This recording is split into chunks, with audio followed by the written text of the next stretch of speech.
Pembelajaran Berbantuan Teknologi Informatika dan Komunikasi atau TIK. Assalamualaikum warahmatullahi wabarakatuh. Sampurasun. Selamat datang pada penyelenggaraan pendidikan dan latihan peningkatan keterampilan dasar teknik instruksional (Pekerti) yang digelar P3AI Universitas Pasundan. Pada mata latih Pembelajaran Berbantuan Teknologi Informatika dan Komunikasi (TIK). Mata latih ini disajikan dengan tujuan agar peserta diklat pertama, dapat menguraikan konsep dasar pembelajaran berbantuan teknologi informatika dan komunikasi atau TIK. Kedua, dapat mengidentifikasi bentuk-bentuk pembelajaran berbantuan teknologi informatika dan komunikasi TIK. Ketiga, dapat mengintegrasikan teknologi informatika dalam proses pembelajaran. Beberapa konsep penting terkait pembelajaran berbantuan TIK adalah sebagai berikut. Pertama, bahwa pembelajaran berbantuan TIK merupakan upaya memanfaatkan kemajuan TIK untuk mendukung proses pembelajaran. Kedua, bahwa TIK berperan sebagai alat, bukan sebagai subjek utama. Ketiga, bahwa TIK berperan sebagai media penghubung untuk menyampaikan transfer ilmu pengetahuan dari pendidik atau dosen kepada peserta didik, dalam hal ini mahasiswa. Dan keempat, bahwa secara operasional, pembelajaran berbantuan TIK adalah aktivitas pembelajaran yang didukung oleh infrastruktur TIK, menggunakan aplikasi pengelolaan pembelajaran dan menggunakan konten digital. Pembelajaran berbantuan TIK memiliki karakteristik accessibility, artinya konten dapat diakses melalui suatu lokasi dan dikirimkan ke lokasi lain. Interoperability, artinya konten dapat diambil dari suatu lokasi dan digunakan di tempat lain dengan tool atau platform yang berbeda. Durability, artinya konten dapat bertahan dari perkembangan dan perubahan teknologi. Reusability, artinya konten dapat digunakan kembali untuk pengembangan selanjutnya. Dan cost effectiveness, yang artinya konten dapat meningkatkan efisiensi dan produktivitas dengan mengurangi biaya dan waktu. Pada implementasi pengintegrasian TIK dalam pembelajaran, terdapat kerangka kerja sebagai berikut. Berdasarkan perannya, kerangka kerja TIK adalah pertama, TIK sebagai sumber belajar. Kedua, TIK sebagai media belajar dan mengajar. Ketiga, TIK sebagai sistem informasi pendidikan. Dan keempat, TIK sebagai kompetensi bagi pendidik dan peserta didik. Sementara itu, berdasarkan jenis penggunaannya, kerangka kerja TIK adalah pertama, TIK sistem pembelajaran. Kedua, TIK media pembelajaran. Dan ketiga, TIK sumber belajar. Dalam penyajian materi ini akan dibahas dua bentuk pembelajaran berbantuan TIK, yaitu e-learning dan blended learning. E-learning didefinisikan sebagai proses belajar mengajar yang menggunakan media elektronik, khususnya internet, sebagai sistem pembelajarannya. Pembelajaran dalam bentuk e-learning memberi manfaat sebagai berikut.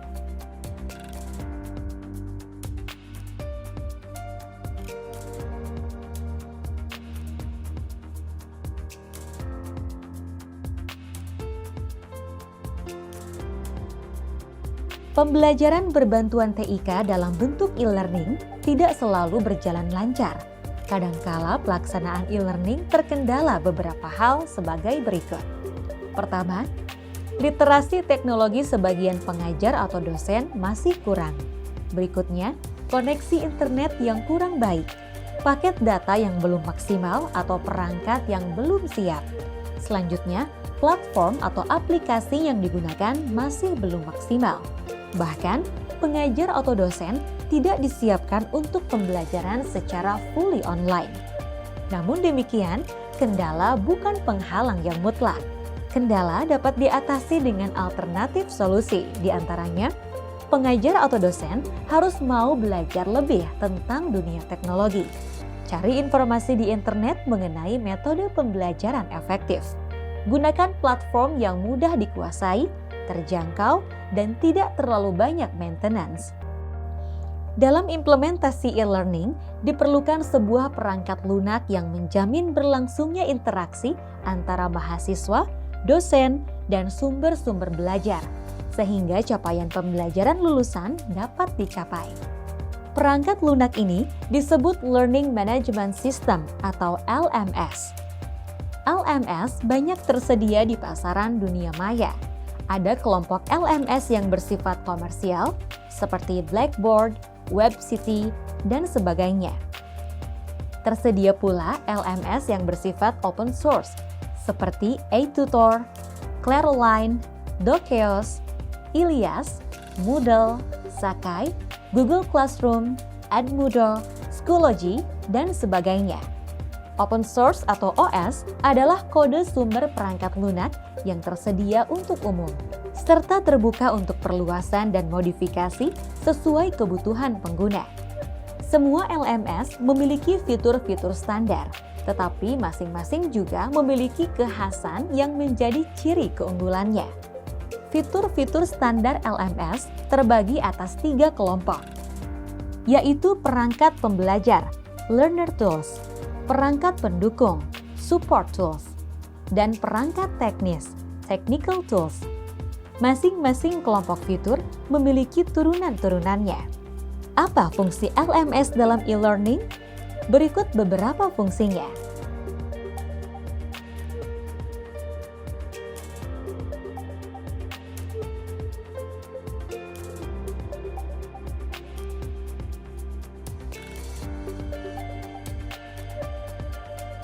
Sampai saat ini, LMS open source yang paling populer diantaranya adalah LMS Moodle, singkatan dari Modular Object Oriented Dynamic Learning Environment. LMS ini memiliki keunggulan antara lain bahwa LMS Moodle merupakan sebuah aplikasi CMS e-learning berbasis website yang dapat mengubah sebuah media pembelajaran offline ke dalam bentuk online atau web-based. LMS Moodle memberi peluang mahasiswa untuk masuk ke dalam ruang kelas digital untuk mengakses materi-materi pembelajaran. LMS Moodle memberi ruang bagi pengajar atau dosen untuk dapat membuat materi pembelajaran, kuis, jurnal elektronik, dan lain-lain. Perkembangan terakhir memungkinkan LMS Moodle dapat digunakan melalui aplikasi berbasis Android dan iOS. Blended learning, biasa disebut juga pembelajaran bauran, adalah salah satu metode pembelajaran yang memadukan secara harmonis antara keunggulan-keunggulan pembelajaran tatap muka atau offline dengan keunggulan-keunggulan pembelajaran daring online dalam rangka mencapai capaian pembelajaran. Implementasi blended learning dalam pembelajaran memberi banyak manfaat dan kemudahan bagi mahasiswa, di antaranya mahasiswa mendapatkan pengalaman belajar saat didampingi dosen di kelas ataupun di luar kelas. Mahasiswa mendapatkan pengalaman belajar yang lebih luas secara mandiri. Materi belajar lebih kaya, dapat berupa buku-buku elektronik atau artikel-artikel elektronik, video pembelajaran dari internet, dan virtual reality. Serta mahasiswa dapat memperoleh materi dengan menggunakan gawai dan aplikasi-aplikasi yang ada dalam genggamannya dengan mudah. Dalam pelaksanaan blended learning atau pembelajaran bauran, baik dalam perspektif dosen maupun mahasiswa, memiliki beberapa model praktik, baik yang tertuang dalam taksonomi model pembelajaran bauran, sebagaimana tersaji dalam gambar berikut ini. Terdapat 4 model blended learning. Pertama, rotation model. Pada model ini, mahasiswa beraktivitas belajar dari satu tempat pusat belajar ke pusat belajar lainnya sesuai dengan jadwal atau RPS yang telah ditetapkan oleh dosennya. Mahasiswa belajar dalam siklus aktivitas belajar, misalnya mengikuti kuliah di kelas, diskusi kelompok kecil, belajar daring, termasuk mengerjakan tugas bersama secara kolaboratif. Lalu kembali lagi belajar di kelas bersama dosen. Lebih rinci, model ini dibagi lagi ke dalam 4 model, yaitu Flip Classroom Model, Station Rotation Model, Lab Rotation Model, dan Individual Rotation Model. Kedua adalah Flex Model. Pada model ini, rencana pembelajaran dan materi pembelajaran telah dirancang secara daring dan diletakkan di fasilitas e-learning. Aktivitas belajar mahasiswa terutama dilakukan secara daring. Dosen akan memberikan dukungan belajar tatap muka di kelas secara fleksibel saat memang diperlukan oleh mahasiswa. Model ketiga adalah Self-Blend Model. Pada model ini, mahasiswa secara mandiri berinisiatif mengambil kelas daring baik di kampus maupun di luar kampus. Kelas daring yang diikuti oleh mahasiswa tersebut untuk melengkapi kelas tatap muka di kampus. Mahasiswa menggabungkan sendiri kegiatan belajar daring dan kegiatan belajar tatap muka di kelas. Model yang keempat adalah Enrich Virtual Model. Pada model ini, mahasiswa satu kelas belajar bersama-sama di kelas, dan di lain waktu belajar jarak jauh dengan sajian materi pembelajaran dan tatap muka dengan dosen secara daring. Model ini biasanya dilakukan oleh mahasiswa yang tidak punya waktu cukup banyak untuk belajar di kelas. Setelah menguasai pemahaman mengenai konsep-konsep pembelajaran berbantuan TIK, permasalahan yang muncul kemudian adalah bagaimana mengintegrasikan pengetahuan TIK ke dalam proses pembelajaran. Berikut ini akan dipaparkan sebuah kerangka kerja yang disebut TPACK. TPACK atau Technological, Pedagogical, and Content Knowledge merupakan sebuah kerangka kerja pembelajaran yang mengintegrasikan pengetahuan teknologi dengan perpaduan antara pengetahuan konten dan pedagogi dalam sebuah konteks pembelajaran dan pengajaran tertentu. Kerangka kerja ini dikembangkan Mishra dan Kohler 2006 dengan gagasan Schulman 1986 tentang Pedagogical Content Knowledge atau PCK. Adapun TPACking adalah proses membangun pengetahuan TPACK untuk tujuan mengajar di kelas. Berikut ini disajikan penjelasan lebih rinci dan sistematis tentang konsep kerangka kerja TPACK. Inti dari kerangka TPACK adalah interaksi kompleks dari 3 bentuk utama pengetahuan, yakni pengetahuan konten, Content Knowledge atau CK, pengetahuan pedagogi, Pedagogical Knowledge atau PK, dan pengetahuan teknologi, Technological Knowledge atau TK. Dengan sudut pandang yang lebih seksama, sesungguhnya kerangka kerja pendekatan TPACK lebih dari sekedar melihat 3 basis pengetahuan tersebut, melainkan terdiri dari 7 bidang pengetahuan yang berbeda. Mengingat peramuan antara pengetahuan konten dan pedagogi, C dan P melahirkan Pedagogical Content Knowledge atau PCK. Sebuah gagasan Schulman tentang pengetahuan pedagogi yang dapat diterapkan dalam pengajaran konten tertentu. Hubungan antara pengetahuan teknologi dan konten menghasilkan Technological Content Knowledge (TCK). Serta persimpangan antara pengetahuan teknologi dan pedagogi melahirkan Technological Pedagogical Knowledge (TPK) yang menekankan keberadaan, komponen, dan kemampuan berbagai teknologi yang digunakan dalam pengelolaan pembelajaran. Semua komponen-komponen tersebut kemudian diramu menjadi kesatuan kompleks dalam sebuah konteks pembelajaran tertentu. Berikut ini akan dibahas lebih rinci komponen-komponen TPACK. Komponen pertama adalah pengetahuan konten atau Content Knowledge. Content Knowledge (CK) adalah pengetahuan pengajar tentang materi pelajaran yang harus dipelajari atau diajarkan. Pengetahuan tentang konten sangat penting bagi pengajar.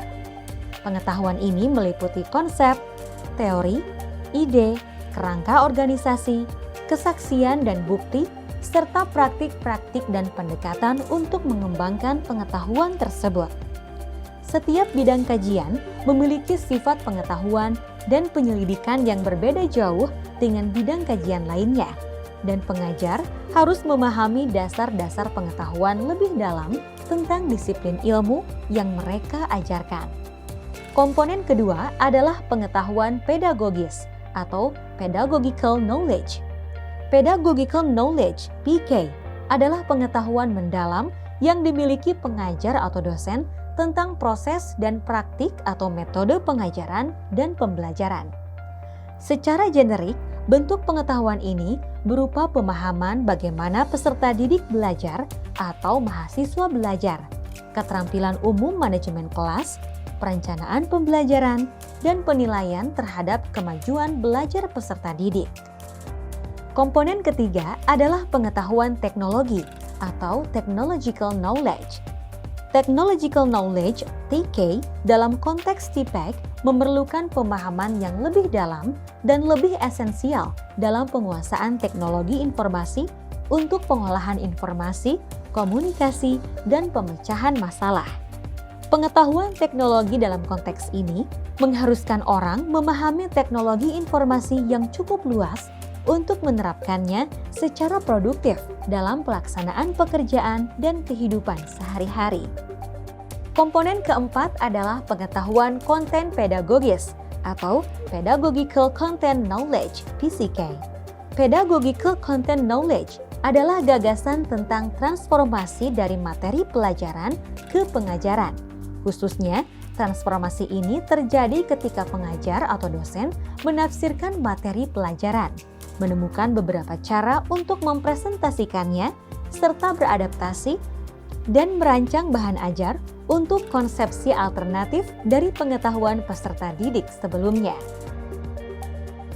Komponen kelima adalah pengetahuan konten teknologis atau Technological Content Knowledge. Technological Content Knowledge (TCK) adalah pemahaman tentang cara teknologi dan konten saling mempengaruhi dan membatasi satu sama lain. Pengajar atau dosen perlu menguasai lebih dari materi pelajaran yang mereka ajarkan. Mereka juga harus memiliki pemahaman yang mendalam tentang cara materi pelajaran atau jenis representasi yang dapat dibangun, dapat diubah dengan penerapan teknologi tertentu.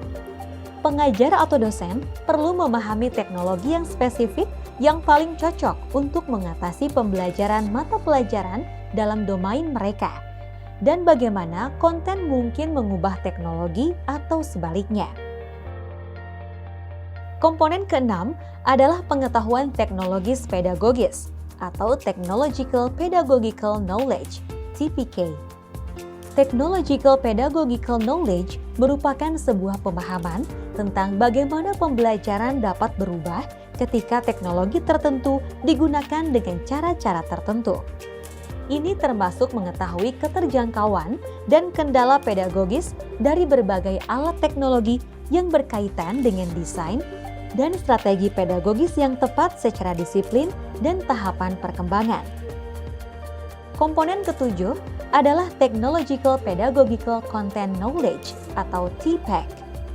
Technological Pedagogical Content Knowledge atau TPEC merupakan sebuah bentuk pemahaman yang muncul dari interaksi antara pengetahuan konten, pedagogi, dan teknologi. Melandasi pengajaran yang benar-benar bermakna dan sangat terampil dengan teknologi, TPEC berbeda dari pengetahuan tentang ketiga konsep secara individual.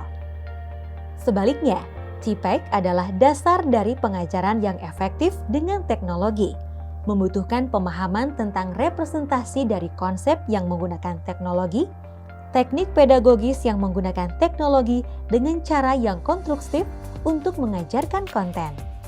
Pengetahuan tentang apa yang membuat konsep sulit atau mudah untuk dipelajari, dan bagaimana teknologi dapat membantu membenahi beberapa masalah yang dihadapi peserta didik atau mahasiswa. Pengetahuan tentang pengetahuan awal peserta didik atau mahasiswa, pengetahuan tentang teori epistemologi, serta pengetahuan tentang bagaimana teknologi dapat digunakan untuk membangun pengetahuan yang ada guna mengembangkan epistemologi baru atau memperkuat yang lama. Akhirnya, lingkaran dengan titik-titik di bagian luar berlabel konteks menekankan kesadaran bahwa teknologi, pedagogi, dan konten tidak ada dalam ruang hampa, melainkan dipakai dalam konteks pembelajaran dan pengajaran tertentu. Lalu, mengapa pengajar atau dosen abad ke-21 harus memiliki keterampilan T-packing? Beberapa alasan yang rasional dikemukakan di sini, yaitu bahwa T-pack adalah pembelajaran abad ke-21. T-pack memungkinkan pengajar atau dosen untuk mengembangkan lingkungan belajar yang lebih baik. T-pack memungkinkan para pengajar atau dosen untuk mengintegrasikan teknologi yang tepat guna membantu menerapkan pengetahuan pedagogis mereka dalam pengajaran. Serta banyak hasil penelitian menunjukkan bahwa pembelajaran dengan framework T-pack di universitas sangat membantu mahasiswa untuk meningkatkan penguasaan konsep abstrak dan kesulitan belajar. Beberapa keuntungan yang diperoleh ketika pembelajaran menerapkan kerangka kerja T-pack adalah sebagai berikut. Keuntungan pertama, penggunaan kerangka kerja T-pack memungkinkan pengajar atau dosen untuk mengembangkan lingkungan pembelajaran yang lebih baik dengan memanfaatkan teknologi dengan cara yang cerdas, menarik, dan bermanfaat. Dan keuntungan kedua, penggunaan kerangka kerja T-pack memungkinkan pengajar atau dosen mengintegrasikan teknologi yang tepat untuk membantu mengaplikasikan pengetahuan pedagogisnya dalam mengajarkan sebuah konten materi subjek tertentu. Berikut ini adalah hierarki tingkat pengetahuan pengajar atau dosen mengenai T-pack dari terendah hingga tertinggi. Dan ini penjabaran karakteristik sikap dan kemampuan pengajar atau dosen sebagai gambaran pengetahuannya mengenai T-pack dari terendah hingga tertinggi.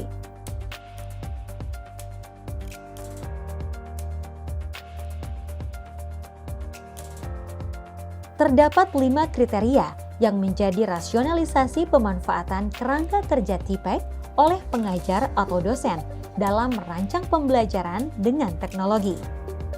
Pertama, identifikasi topik yang diajarkan dengan teknologi, seperti topik-topik yang sulit dipahami peserta didik atau topik-topik yang sulit diajarkan pengajar secara efektif di kelas.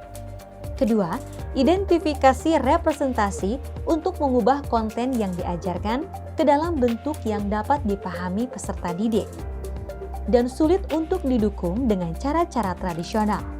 Ketiga, identifikasi strategi mengajar yang sulit atau tidak mungkin diimplementasikan dengan cara tradisional.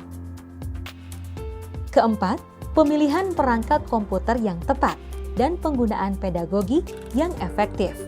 Dan kelima, identifikasi strategi pembelajaran yang berpusat pada peserta didik, yang tepat untuk dikombinasikan dengan teknologi. Jika berkenan, berikut disajikan contoh implementasi kerangka kerja T-pack untuk pembelajaran embriologi.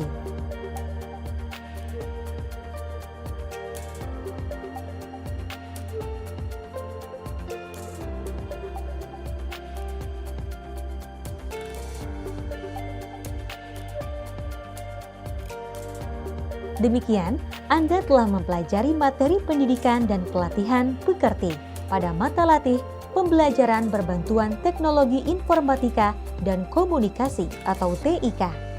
Terima kasih atas perhatiannya. Sampai jumpa pada mata latih berikutnya. Wassalamualaikum warahmatullahi wabarakatuh.